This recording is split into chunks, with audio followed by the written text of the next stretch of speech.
Servicing of liquid suction heat exchanger used in central plant.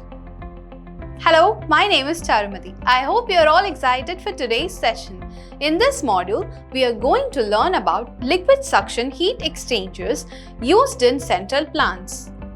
At the end of this exercise, you will be able to check the condition of the heat exchanger, flush out nitrogen through heat exchanger, connect the heat exchanger and check the performance. Now let us take a look at the equipment, materials and tools required to do this exercise. Tools or instruments required. Nitrogen cylinder with regulator and gauge manifold 1 set. Adjustable wrench 1 number. Ratchet wrench 1 number. Double-ended spanner set 1 set. Thermometer minus 50 degrees Celsius to plus 50 degrees Celsius 1 number. Equipment required.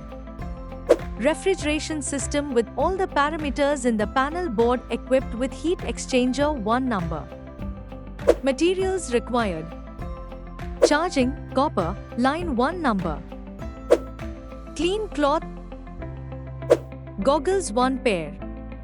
In certain refrigeration setups, especially those operating at low evaporating temperatures like household refrigerators and freezers, an additional heat exchanger is incorporated.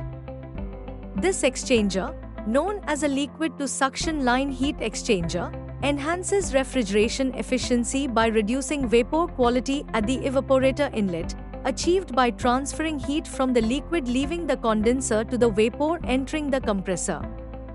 It is essential to service it to keep it operating under optimal condition. So, let us learn how to service liquid suction heat exchangers used in central plants. Task 1. Check the condition of the heat exchanger. When the plant is running, check and record the evaporator temperature. Check and record liquid line's temperature before and after heat exchanger. Find the difference in temperature. If it is minimum, confirm the heat exchanger needs service. Task 2. Flush out nitrogen through heat exchanger. Flushing liquid line in heat exchanger. Firstly, to pump down the refrigerant to the liquid receiver. Turn off the system. Shut the liquid line. Temporarily bypass the electrical connection at the low pressure cutout switch. Activate the compressor drive motor. Monitor until the suction pressure decreases to 0.5 kg by square centimeter. Turn off the compressor drive motor. Promptly close the delivery, discharge valve. Following which, wear safety goggles and slowly disconnect the inlet and outlet of the liquid line to the heat exchanger. Immediately cover the other end of the lines with a dummy. Then, connect the nitrogen cylinder with copper tube to the liquid line inlet of the heat exchanger as shown. Set the nitrogen pressure by the regulator 20% higher than the operating pressures of the liquid line. Open the valve and flush out the nitrogen gas through the liquid line, outlet of the heat exchanger. After flushing thoroughly, close the nitrogen valve and disconnect. Remove the dummy, then connect the liquid line to the inlet and outlet.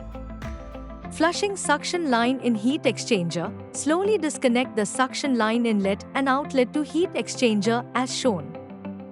Then, set the nitrogen pressure after opening the cylinder valve by regulator 20% higher than the operating pressure of the suction line. Open the regulator valve and flush out nitrogen through the suction line, outlet of the heat exchanger. After flushing out the oil coating inside the suction line, close the cylinder valve and disconnect. Remove the dummy and connect the suction line to the heat exchanger's inlet and outlet. Wipe the outer surface of the heat exchanger with clean cloth. Task 3. Connect the heat exchanger and check the performance. Normalize the service valves and king valve and let the system equalize. Check the liquid line and suction lines are connected tight, leak-proof, after purging the lines. Normalize the safety cutout switches connections, then start the plant. After an hour, check and record the temperature at the liquid line inlet outlet to heat exchanger. Find out the difference in temperature and record it. Check the evaporator temperature, compare the previous before service reading. Find the improvement of the refrigeration effect by servicing the heat exchanger. We have come to the end of the exercise. Let us have a recap on what we have learned in this module.